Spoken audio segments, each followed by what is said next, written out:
Hello friend, welcome to SK Gyan study. दोस्तों, आज की इस वीडियो में हम लोग जानेंगे कि क्लास 10th के जितने भी खास करके हिस्ट्री का जो भी चैप्टर है सभी का ऑब्जेक्टिव, साथ ही साथ बुक का ऑब्जेक्टिव के साथ एक्स्ट्रा भी ऑब्जेक्टिव जानेंगे। तो इस वीडियो को आप लोग एंड तक देखिएगा तो आपको सारा ऑब्जेक्टिव क्लियर हो जाएगा। तो चलिए वीडियो को शुरू करते हैं। तो पहला यहाँ पर क्वेश्चन उठता है कि इटली तथा जर्मनी वर्तमान में किस महादेश के अंतर्गत आता है।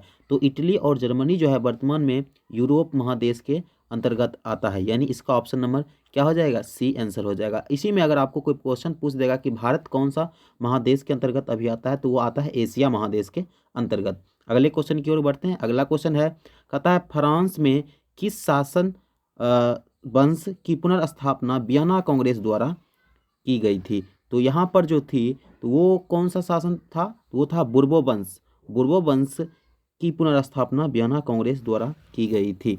अगले क्वेश्चन की ओर हम लोग बढ़ते हैं। अगला क्वेश्चन जो है, कहता है मेजनी का संबंध किस संगठन से था। मेजनी का संबंध जो था वो किस संगठन से था। यहाँ पर इसको क्लियर कर लेते हैं। मेजनी का संबंध जो था वो था कार्बोनरी सेना से, यानी ऑप्शन नंबर क्या हो जाएगा, बी। ऑप्शन नंबर इसका बी हो जाएगा। चौथे क्वेश्चन की ओर बढ़ते हैं। चौथा क्वेश्चन में कहता है कि इटली एवं जर्मनी के एकीकरण के विरुद्ध निम्न में से कौन था। इसके विरुद्ध तो एक ऐसा देश यानी ऑस्ट्रिया ही एक ऐसा देश था जो हमेशा इसके विरुद्ध रहते थे, इटली और जर्मनी के एकीकरण में। और अगला क्वेश्चन यानी क्वेश्चन नंबर 5 जो है वो क्या पूछा है, क्वेश्चन नंबर 5 बोलता है कि काउंट काबूर को विक्टर इमैनुअल ने किस पद पर नियुक्त किया था। देखिए यहाँ पर क्वेश्चन पूछा है कि विक्टर इमैनुअल ने उसको किस पद पर, तो यहाँ पर तो हो जाएगा प्रधानमंत्री, ऑप्शन नंबर सी। इस क्वेश्चन को आपको चेंज करके भी पूछ सकता है, जैसे कि पूछेगा कि काउंट काबूर को किसने प्रधानमंत्री पद पर नियुक्त किया, तो वो हो जाएंगे विक्टर इमैनुअल। ठीक, क्वेश्चन चेंज करके भी पूछे तो आपको जवाब देना है। अगला क्वेश्चन है, गेरिबाल्डी पेशे से क्या था। तो गेरिबाल्डी जो है पेशे से क्या था, वो नाविक था। तो नाविक कौन होता है, जो नाव को चलाते हैं। नाविक कौन होता है, जो नाव को चलाते हैं।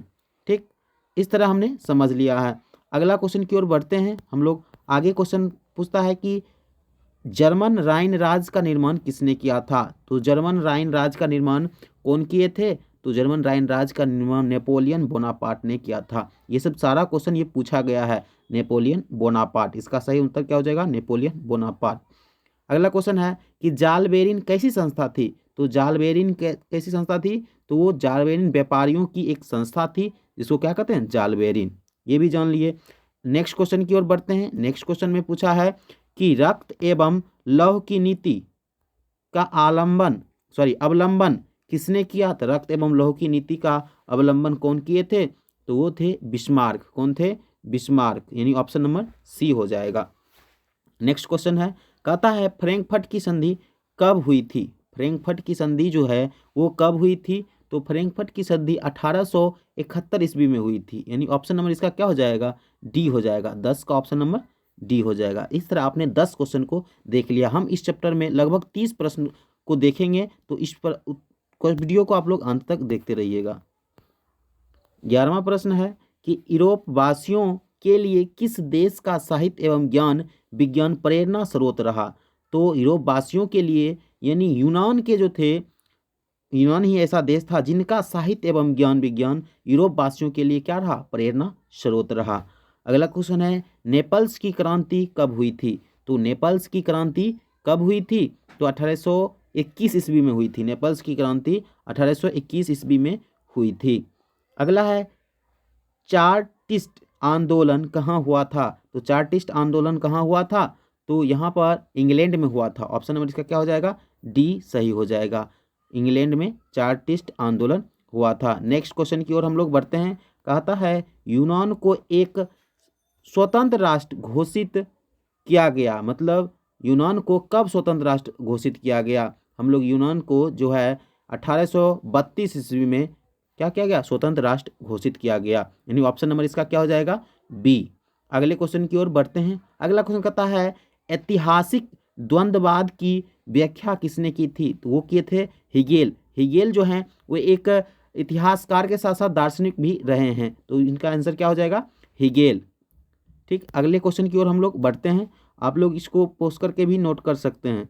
तो यहाँ पर अगला क्वेश्चन है, एड्रियानोपुल की संधि कब हुई? एड्रियानोपुल की संधि कब हुई थी? तो 1829 ईस्वी में हुई थी एड्रियानोपुल की संधि। अब पूछा है इसी में कि एड्रियानोपुल की संधि किन दो देशों के बीच हुई? यहाँ पर किन देशों के बीच हुई वो हमको बताना है। तो एड्रियानोपुल की संधि जो हुई थी तुर्की और रूस के बीच हुई थी, यानी ऑप्शन नंबर क्या हो जाएगा? ए इसका आंसर हो जाएगा, तुर्की और रूस के बीच हुई थी। अगले क्वेश्चन की ओर बढ़ते हैं। अगला क्वेश्चन जो है इसमें क्या पूछा गया है कि शेडोन का युद्ध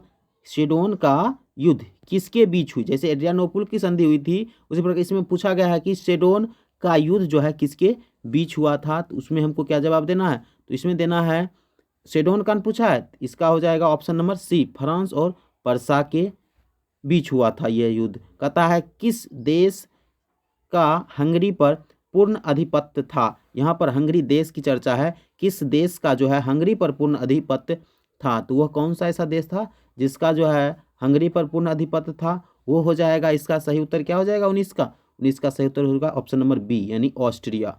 ऑस्ट्रिया का जो था हंगरी पर पूर्ण अधिपत्य था। अगला क्वेश्चन कहता है 20 नंबर, कहता है पोलैंड के विद्रोह को किसने कुचल दिया? पोलैंड में जो विद्रोह हुआ उसको किसने कुचल दिया? तो पोलैंड के विद्रोह को रूस ने कुचल दिया था। ऑप्शन नंबर इसका क्या हो जाएगा?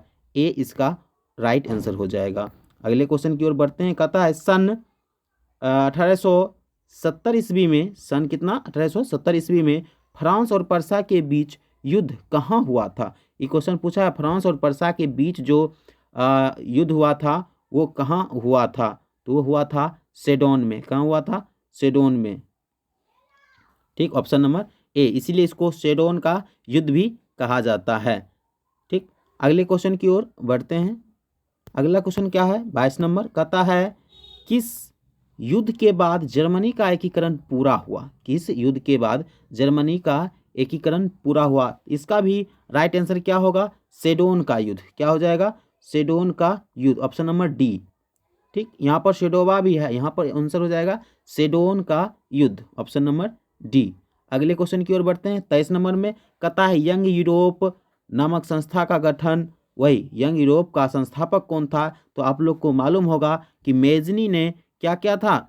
मेजनी यंग इटली एवं यंग यूरोप नामक संस्था का गठन किया था। कौन किया था? मेजनी। ये एक्स्ट्रा क्वेश्चन है, तो आप लोग जहाँ जहाँ हमको लग रहा है कि आपको बताना चाहिए वहाँ पर मैं कोशिश करके आपको बता रहा हूँ। तो इस तरह आप लोग ने क्या जाना कि यंग यूरोप और यंग इटली को संस्था नामक किसने गठन किया था? तो मेजनी ने किया था। ठीक, अगला क्वेश्चन की ओर बढ़ते हैं। अगला क्वेश्चन जो है कहता है कि यूरोप का मरीज किसे कहा जाता है? यूरोप का मरीज किसे कहा जाता है? तो तुर्की को क्या कहा जाता है? यूरोप का मरीज कहा जाता है, यानी ऑप्शन नंबर क्या हो जाएगा? ए, तुर्की को क्या कहा जाता है? यूरोप का मरीज। अगला क्वेश्चन है, कहता है कि वियना कांग्रेस कब हुआ था? वियना कांग्रेस कब हुआ था? तो ये हुआ था 1815 ईस्वी में वियना कांग्रेस हुआ था। इसका आंसर क्या हो जाएगा? 1815 ईस्वी। अगला क्वेश्चन है, कहता है जर्मनी के एकीकरण का प्रमुख वास्तुकार कौन था? यहाँ पर ये बताने की कोशिश कर रहा है कि जर्मनी का जो एकीकरण हुआ उसमें पूरा जो वास्तुकार मेन रूप भूमिका किसका रहा? तो वो था कौन? बिस्मार्क। कौन था? बिस्मार्क, यानी ऑप्शन नंबर क्या हो जाएगा? डी। इसका आंसर क्या हो जाएगा? Option number D. Next question पढ़ते हैं हम लोग। नेक्स्ट क्वेश्चन में क्या पूछा है? कहता है अब 27 नंबर में इटली के एकीकरण में निम्न में से किसका संबंध नहीं है? इस सब में से किसका संबंध नहीं है? तो बिस्मार्क था, वो किसके? जर्मनी के एकीकरण में। इटली के एकीकरण में उसका संपर्क नहीं था या संबंध नहीं था। अगला क्वेश्चन है 28 नंबर, और इसमें कहा गया है कि 1830 की क्रांति के बाद फ्रांस में किस प्रकार का शासन स्थापित हुआ? जब 1830 की क्रांति हुआ था उसके बाद फ्रांस में कैसा शासन स्थापित हुआ था? तो वो हुआ था संवैधानिक राजतंत्र शासन प्रणाली स्थापित हुआ था। और नेक्स्ट क्वेश्चन की ओर हम लोग बढ़ते हैं। नेक्स्ट क्वेश्चन क्या कहता है, और नेक्स्ट के साथ साथ हम लोग यहाँ पर एंड करने वाले हैं। तो कहता है नेक्स्ट क्वेश्चन 29 नंबर कि जर्मनी के एकीकरण के लिए कौन उत्तरदायी था? अभी तुरंत ही पढ़ा है, जर्मनी के एकीकरण में सबसे ज़्यादा कौन भागीदारी था? तो वही उसके उत्तरदायी भी होगा। तो यहाँ पर स्वाभाविक है कि बिस्मार्क इसका राइट आंसर होगा, ऑप्शन नंबर बी। और अंतिम में क्वेश्चन है 1871 ईस्वी में कौन सी संधि हुई थी? तो आप लोग पढ़े थे कि फ्रैंकफर्ट की संधि कब हुई थी? 1871 में। तो वही आंसर पूछ दिया उल्टा करके कि 1871 में कौन सी क्रांति या कौन सी संधि हुई थी? तो वो हो जाएगी फ्रैंकफर्ट की संधि। आई होप कि आपको यह वीडियो अच्छा लगा होगा। अच्छा लगा होगा, अगर इस पर और भी हिस्ट्री का जो भी चाहते होंगे ऑब्जेक्टिव, तो इस चैनल को सब्सक्राइब कर लें। मिलते हैं नेक्स्ट वीडियो में, तब तक के लिए जय हिंद।